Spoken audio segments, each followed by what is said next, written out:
Good morning. Thank you very much for being here.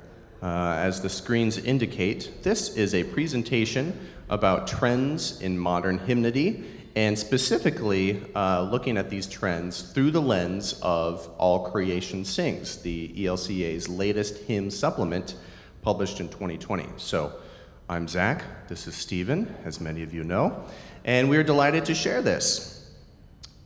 So, the All Creation Sing hymn supplement, to sort of give an introduction of this, I'm going to read a little bit straight from the introduction of the hymn supplement. And this will kind of lay out the ELCA's thought process and their discernment about why and how they created this hymn supplement. So, beginning in 2017, just after the 10th year since the release of the ELW, structured conversation and consultation took place in the ELCA to consider how support for the ongoing renewal of worship might respond to this reality of fast-paced change in church and society. In 2018, research was conducted to assess the interest in a liturgy and song supplement that would serve the broad spectrum of worshiping communities, and it helped identify the content that would best address the needs and concerns that have emerged over the previous decade and more. During the first decade of this century, the ELCA has also poured developments to clarify and strengthen its mission. Among these have been statements on human sexuality, criminal justice, faith, sexism, and justice. So, these statements, the result of extensive conversation and deliberation on critical dimensions of this church's life together and in the world, have brought forward new implications also for the church's life of worship. So this raises some questions. What concerns and themes need additional attention in our prayer and song? How can the language of worship hold in balance both the connection of today's worshiping assembly with the church at worship through the ages, and at the same time embrace the flowering of language for worship that expands to broaden our vision of God, humanity, and the whole creation? So in a nutshell, the world has changed, and our worshiping music and our liturgy needs to respond to those changes. So looking at our All Creation Sing, and I hope you got a handout, right? And we have stuffed a number of hymns into those little handouts. Go ahead and raise your hand if you haven't gotten one. Looks like everyone got one. I know I did my best to make them as large and legible as possible, right? I know they get a little small in there a little bit, but Stephen and I will be sharing some of these on the piano, and yes, we'll be singing along, and so if it's hard to read, we can listen along. We'll also have information up on the screens, as you've seen already. All right, Stephen, take it away about some trends we found in All Creation Sings. Yeah, so Zach and I were talking about, what are the kind of trends that we see in All Creation Sings that might indicate what new trends are in hymn writing and hymn singing in the American Lutheran Church today. And many of these trends are really things that started with ELW, and to some extent even back in LBW, the old green hymnal you probably remember. And this is just a continuation in many ways of those trends. But the main trends that we kind of found are a lot of new texts to traditional tunes. So they're kind of answering those questions that Zach alluded to for the needs of new language in our worship by asking hymn writers to write new hymn texts, but they are pairing them with familiar old tunes. Another trend that we found is continued expansion of international representation in the hymnal. This started to some extent with the green hymnal, and then I think it really saw its full extent in ELW. And actually, I would say ELW, compared to some of the other hymnals from that time period, from different denominations, is one of the best at really representing a broad spectrum of different languages and tunes and musical styles from all around the world. Another thing that we found in All Creation Sings that might be, even more so than ELW New Trends is an emphasis on American hymn texts and hymn tunes, and also, Zach pointed out, there's kind of an emphasis on more singability, a lot of folk influences, a lot of meditative, you might say, texts and tunes, and a lot of hymns that really lend themselves well to a wide variety of musical interpretations and instrumentation. Either hymns that work really well on the organ, but they also work well with piano or guitar or a cappella.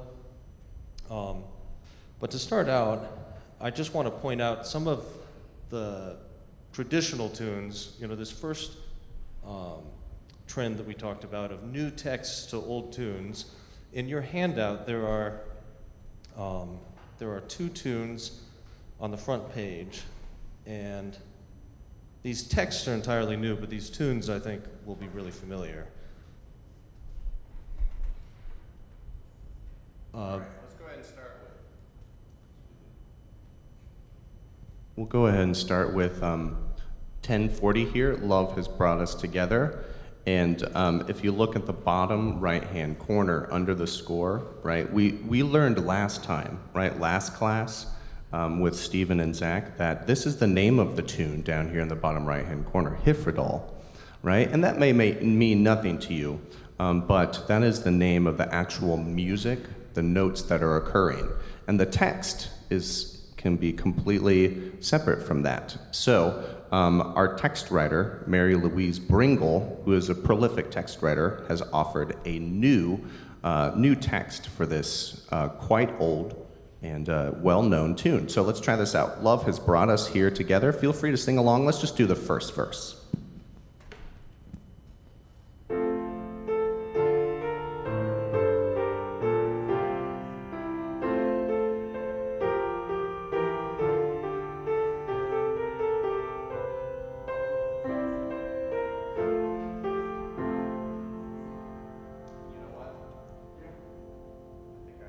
I think I cut off the, I don't have the end of this hymn. How about that? Well, you know what? You guys, this was really a test because you know this tune. So you can just go, la, la, la, la, la, la. And you know what? Mary Louise Bringle's texts we'll have to discover in full another time. But go ahead, let's go ahead and just sing. Let's just go ahead and sing through this. Good catch, guys. Nothing like stepping down at the piano to discover you don't have enough music. That was a really good introduction, given Thank you. That you didn't have the music in front of you. All right, here we are. Ready and up.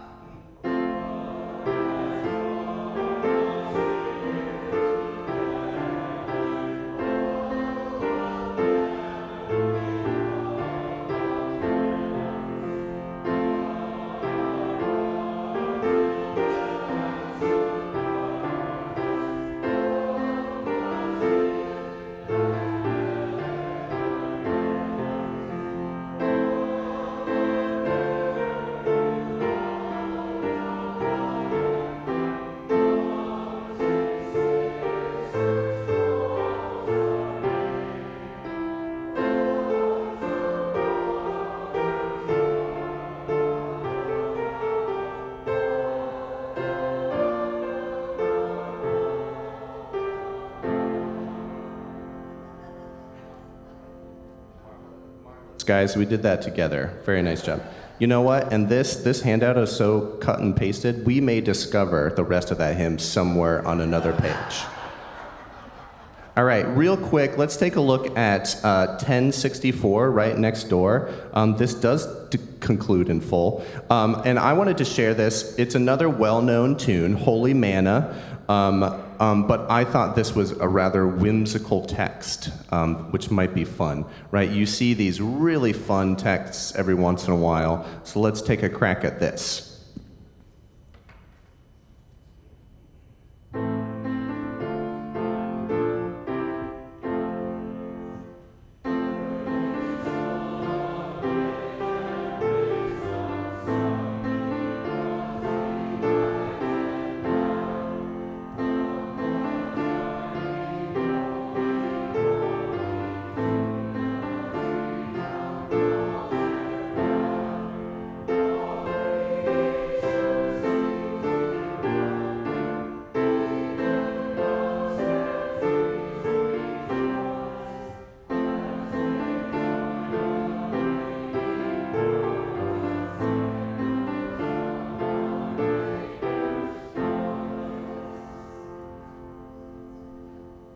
Great. And one final point about this idea of new texts with old hymn tunes. Zach and I found out that you remember our last class on Zach and Stephen's top 5 hymns? 3 of them made it in to ACS with new texts.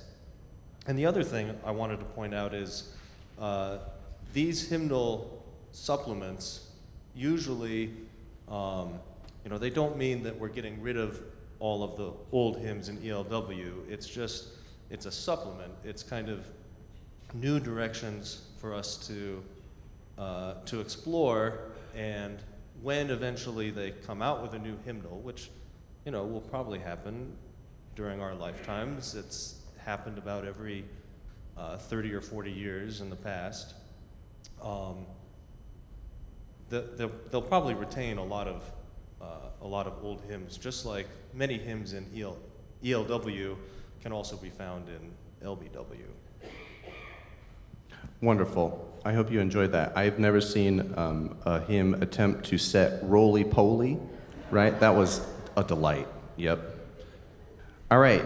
Our next sort of trend we discovered, as Stephen mentioned, was international sources. Right? And as Stephen said, this is a continuation of work done in previous hymnals.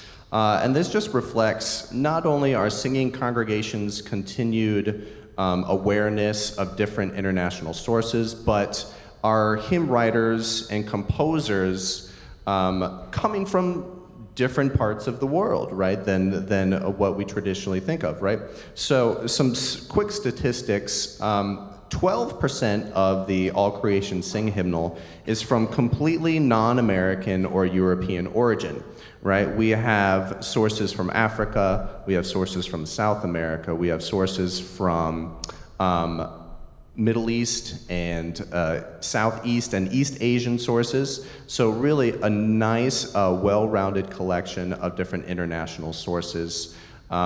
Mainly in the languages do not come right with those sources, right? These are writers and composers composing from these regions, but they're presented to us usually English language. However, there is a separate 12% of the hymn is Spanish language. Right, so there is a nice, healthy representation of Spanish language hymns, and there is a whole new written liturgy for communion, setting 11, which is a Spanish language setting. Now we have a Spanish language setting in our ELW, and now we have 2 in our mainstream settings. So that's very exciting. Let's share, I want to share a couple of these international sources. The first one, let me see here, take a look at, this is hymn number 995, Come Be Among Us, O Jesus. And so we'll go ahead, the English is provided, so we'll go ahead and sing it in English, but this is an anonymous Spanish hymn, and let's go ahead and sing this together.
You know, as I said, there's lots of Spanish language hymns in this supplement, and I really enjoyed that one. I really love this sort of broad romantic treatment of that, you know, kind of sweeps you away.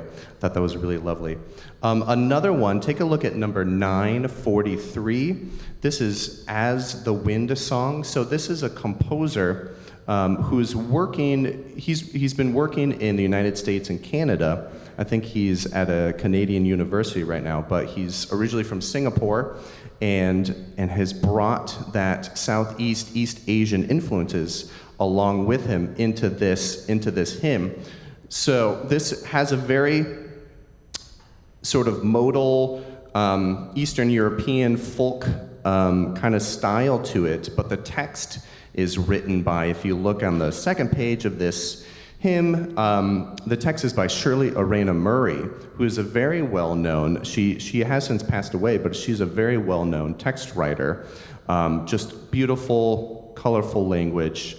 So here we have sort of a union of heritage here, right? We have Singapore heritage meeting American heritage and giving us something distinctly, well, American here in the 21st century.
Great, lovely. So, you know, and I'll talk a little bit more about this later, but with this sort of folk song style, it really is kind of the great cosmopolitan equalizer. So, you know, once you boil down sort of a national heritage's music down to its folk levels, you see a lot of similarities that transcend national boundaries. You know, and so there are a lot of, you know, this is maybe a folk song with an ear towards Singapore and Southeast Asia. Well, it's certainly not far off from an American folk song, right? Is very transcendent beyond boundaries, which I think is really telling and fascinating. All right, on to our next trend. Hit it. So this is this emphasis on, you know, new American texts by American hymn writers, you know, text writers, and also new tunes composed by American composers. And there's a couple, there's a lot of examples of this, but two that we wanted to point out. Number 1023 by Briel and Heiben. This is a new tune, and I'll ask Zach to play it on the piano because it kind of has a pianistic accompaniment, but one of the cool things about this is it changes key from the first half to the second half. So let's try singing verse 1 of number 1023. Yeah, I thought this one was particularly interesting because of that key change.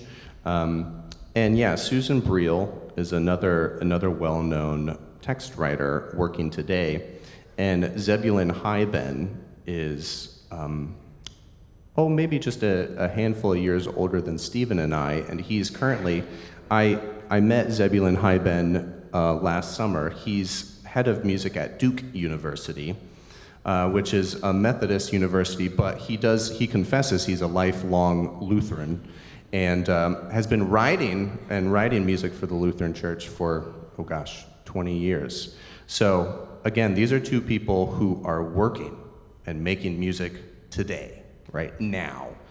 So here is a fascinating hymn, God Alone Be Praised. Yes, let's try it out.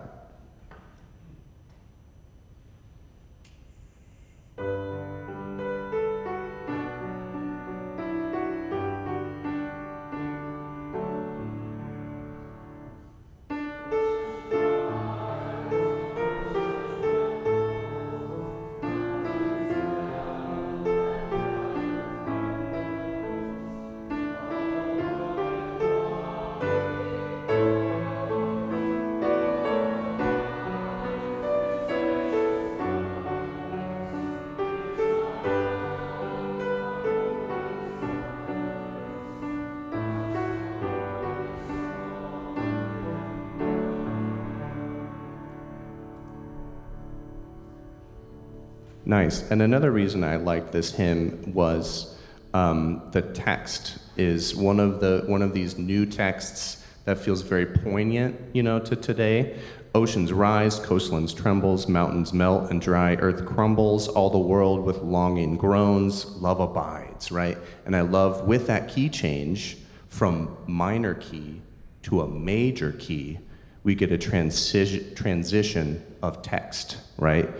We're expressing our laments and grievances in the minor key. And then with the transition on that first phrase, love abides. So Zebulun here is using this minor and major to express the sort of redeeming qualities of our faith and of God. Through this wilderness, a river flows and heals and bless us ever. God the crucified dwells here. Lovely. Another one, if you turn the page to the back, number 917. This one is interesting because it's clearly written for the organ. And it's a new tune, but it's written in a very traditional style. But the real reason that we chose to present this to you today is if you look down at the hymn tune, can anyone tell me what the hymn tune of this hymn is? Yeah, and the composer of the music, Karen E. Black. Does anyone know who Karen Black is? Yeah. So this is, Karen Black is the organist at Wartburg College in Waverly, and so she collaborated with Paul Hoffman. He's the text writer. She wrote this tune and named the hymn tune after the town where Wartburg is. And actually, a lot of hymn tunes are named for the town where they were composed. Do you want me to play this on the organ? Sure. So, okay, let's do verse 1, and I'll just play it on the organ. It's okay. Yeah, we were really pretty delighted when we found this hymn by a known organist in Iowa, and then how funny that it was named Waverly. So there it is, a very Iowa tune by an Iowan organist here in our hymnal. And there's also another, speaking of place names, there's another hymn called Christ Church, Minneapolis. So it's when you look at our hymnals, and gosh, some of them are straight from Germany in the 16th century. And then you're just delighted. You're like, this was written last year, 40 miles away. You're like, wow, this music really is alive and well.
Not bad, huh? Oh, it's a lovely hymn. And speaking of, Neil, question. When do we see one named Clive, he says. Well, I think that's a challenge, isn't it? I love it. I'll get straight to it. To a point that Stephen made, and this is, we'll go ahead and speak about this broader trend, I think. But this was obviously a tune written specifically for the organ, and going back to the use of old tunes, even with many of these new hymns and new tunes, they are committed to continuing to create music for the organ and in a traditional style. Now, that one may have a little bit of modern coloring to it, right? It had maybe some surprising things that you wouldn't see in those 16th century German hymns, but nonetheless, there's still tons of music that is committed to the organ and to these traditional worshiping styles, which I know Stephen and I take great comfort in, that is still relevant today, that style of music.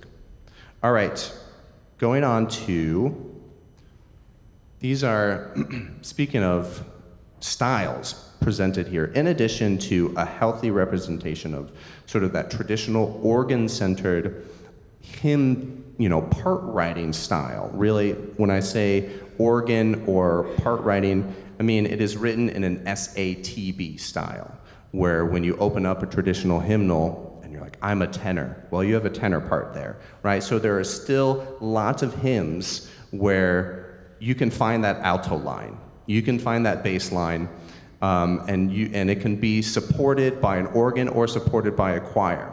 So those are still alive and well and are continued to be written by composers today. In addition to that style, we do see in All Creation Sing a lot of folk and contemplative styles emerging. Now, I shouldn't say emerging, because these styles have been present for a while now. But I think they have found a grounding in our hymnody because of their accessibility.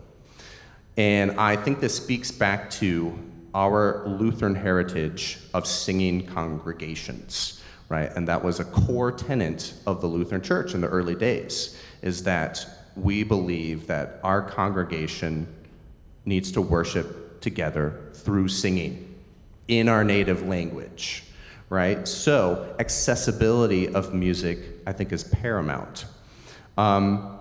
And for many of us who keep an ear on some contemporary styles of worship music, sometimes it is not all so accessible, right? You see, and that's neither good nor bad, but when it comes to congregational, communal singing, it's sort of hard to sing those florid pop styles that really showcase a soloist. It's hard for that to be carried by a congregation. And so this hymnal in our Lutheran Church continues to emphasize that congregational singing. So there's lots of folk styles represented, and I think as Stephen indicated, I think this has remained relevant because of its flexibility and adaptability. It can be played on the organ, it can also be played by a piano, it can be played by a guitar player, and as you know, worship life in churches over the last 30, 40 years, many of them utilize multiple instrumentation styles. This is just where worship is, right? There isn't one worshiping style. So this hymnal speaks to those needs.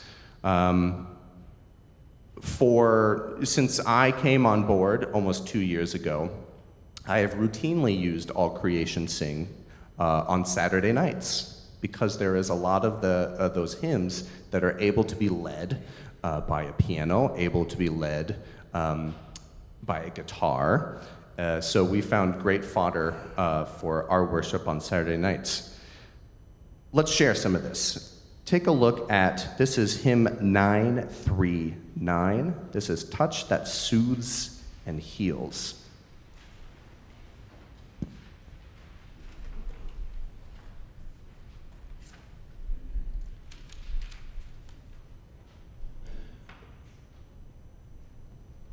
And you notice, if you take a look at Touch That Soothes That Heals, and you take a look at the piano accompaniment, you do quickly realize that, well, this isn't quite written in that SATB style, right?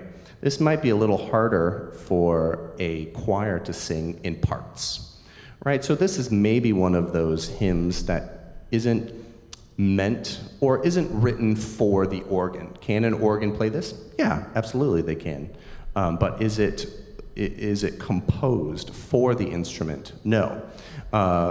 Additionally, you see above the text and the notes, you see these chord symbols, right? D, A/C sharp, right? Those are meant for guitar players or other chording instruments to play, right? That's their music to support this.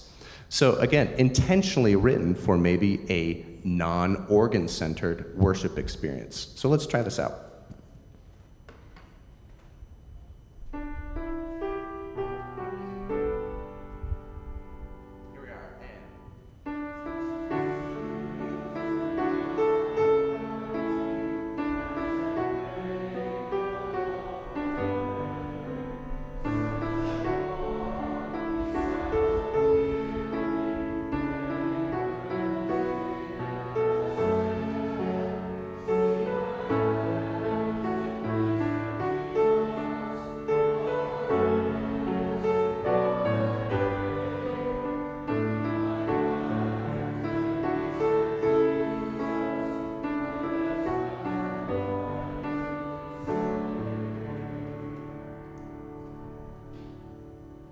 Very nice, right? Lovely tune. All right, another one. Now, actually, switching gears to our other sort of representative style, and this is the contemplative style, which I was particularly struck about how much we see in this All Creation Sing. Now, what do I mean when I say contemplative style? I would say, looking at the ELW and looking back for the last 20, 30, 40 years, think Taizé style, right? Where you have a single melody or maybe just a couple of parts, right? But usually carried by just a single melody that is repeated, right? And the music lends itself to a very meditative quality. And this has found great, I would say this is becoming a rising influence in worship music. I think, I wouldn't say gone are the days of, big loud bands. I think from a contemporary standpoint, right? Certainly, people are still worshiping with loud praise bands or big rock bands. But it's a spectrum. We saw this reach its maybe most extroverted in the late 90s and early 2000s, right? That style of worship. And I think this is a response to that. That no, let's not forget that many people like to worship in a quiet, meditative style as well. And so I think music is responding to that need, to a more quiet, reflective worship style. And gosh, I know that is a style that I really enjoy. Your day-to-day life is pretty loud, it's pretty busy, right? We're sort of inundated with lots of things. And sometimes it's nice to come into church and sing a beautiful melody quietly together. Maybe 5 or 6 times, let it sink in.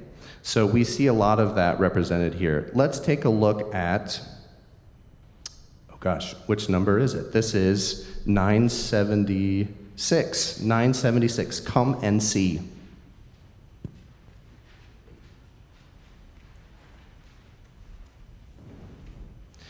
All right, this is The text and music was written by Robert Hobie, and it was published just in 2020. So it does make me wonder if it was written, if Robert Hobie, who I met last summer, if he was alerted, hey, we're coming out with a new hymnal, would you write something? But here, taking a look at the music, you see it's just one melody. And it doesn't necessarily explicitly say to repeat it, but it does sort of lend itself to that option, should you choose, should you make this repetitive. Furthermore, if you look at the part writing, if you look at the notes and how they're written, this can certainly be written for the organ, and Robert Hobie is an organist. It can also be played on piano, and I have also played this with guitars as well. So this speaks to a music that needs to be flexible and adaptive. Furthermore, I've used this on a Saturday night as a gospel acclamation. And this also, we'll talk about this when we speak about broader trends, but I think this speaks to a desire for music that is flexible even into the liturgical function, right? Not only are we singing this as a hymn, but it's also part of our service, right? It could, there are, and we see this throughout. We see these melodies that could work during communion liturgy, or they could be used as a gospel acclamation, or be used in place of a Kyrie, right, that are built into the worshiping structure. So let's take a look at Come and See.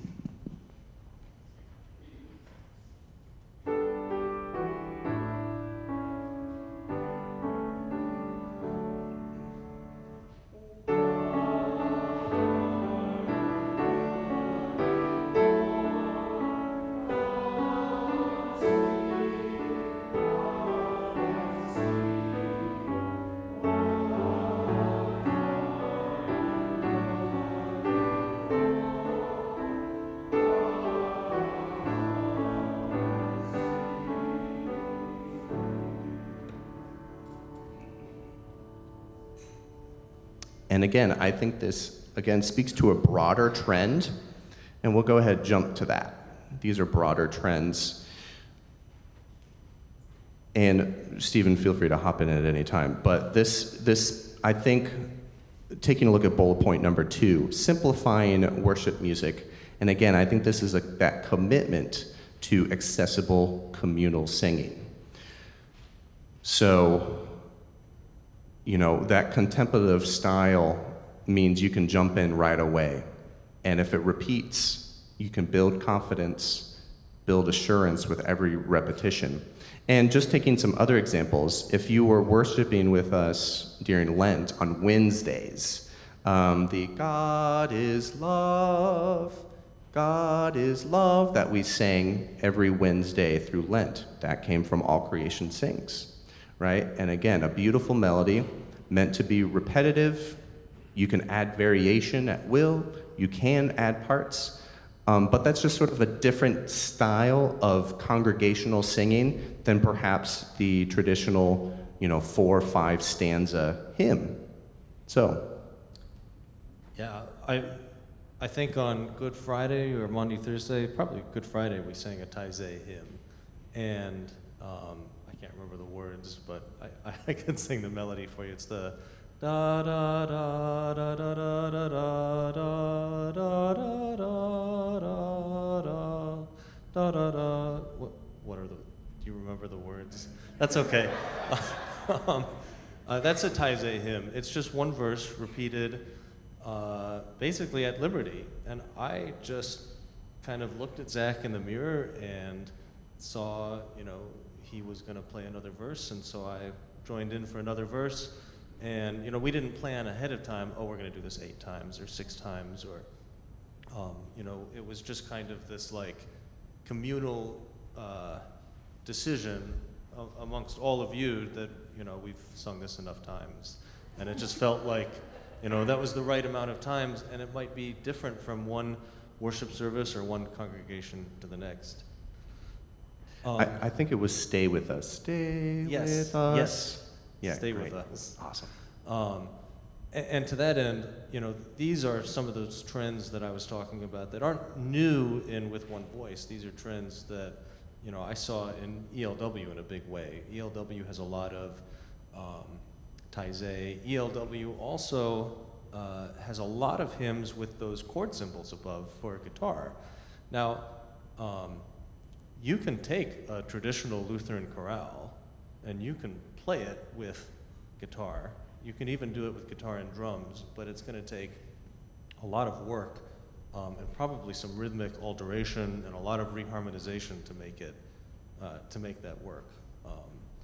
So it's nice when the hymnal just provides that for you, so you can open it up and, I can play this hymn on the guitar, I can play it on the organ, we can have a band do it, and all the material is there that they need to make it work. Great. So looking at some of these other broad trends, and this is something I know Stephen highlighted, even in our conversations, but a liturgical revival that one could argue is currently taking place. Stephen, and you can maybe speak more to this, but maybe a couple generations ago, the Lutheran Church maybe only had a couple settings for communion, that you would sing every week, or different settings, which was, my understanding, was vastly expanded when the ELW came out. I think the LBW had 3 communion settings in it, right? This is the feast, right? Exactly, we're all nodding our heads because we know it, because there was only a couple options, right? And then ELW vastly expanded that. They have 10 settings for communion, right? Whether you like that or not, right? And some of you are looking at your music director and being like, yeah, that setting 6, let's forget about that one, right? Oh, I know. And so All Creation Sing has given us 2 more, right? So again, I think that just speaks to that this is a vehicle for worship that people are responding to, that they like those different styles or different opportunities to create a worship service around. And speaking of, so setting 12 that we sing during Lent on Sundays, All Creation Sing. So that's a new liturgical setting that we used, and I know most of you really enjoyed.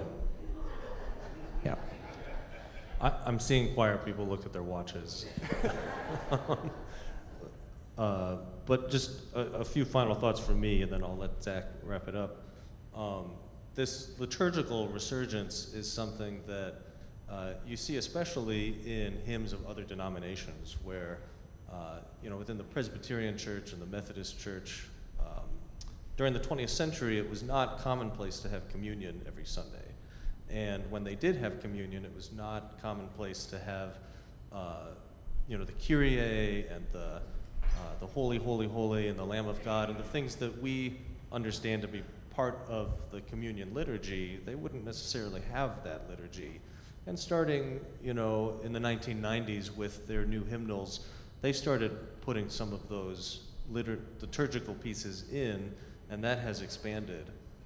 And the other thing that's expanded a lot is lots of plain chant. ELW has a lot of plain chant. LBW had a little bit. If you go back a generation before that, that's pre-ELCA, the hymnal that I'm familiar with from the 1950s is from the Danish Lutheran Church. It did not have plain chant in it. It also did not have Spanish language hymns. But it only had 1 communion service. Very interesting. Well, I hope you learned something today. I know I learned quite a bit digging into this and looking through some of these trends. So I think this is good news for the future of music in the Lutheran Church. It continues to cast a wide net over styles, but it does so with intentionality and purpose, right? This is, I think this supplement is very intentional at serving needs that continue to arise in the last 20 years since the release of ELW, and I look forward to other music that emerges from the Lutheran Church. And so speaking of the future, I do want to make known that through generous donation, the funds have been acquired to purchase pew editions of All Creation Sing, which will sooner rather than later appear in the pews. So gone are the days of the handouts for All Creation Sing. You will have lovely pew editions available. And so I look forward to continuing to explore that hymnal together with you guys. Thank you. Yeah, thank you guys.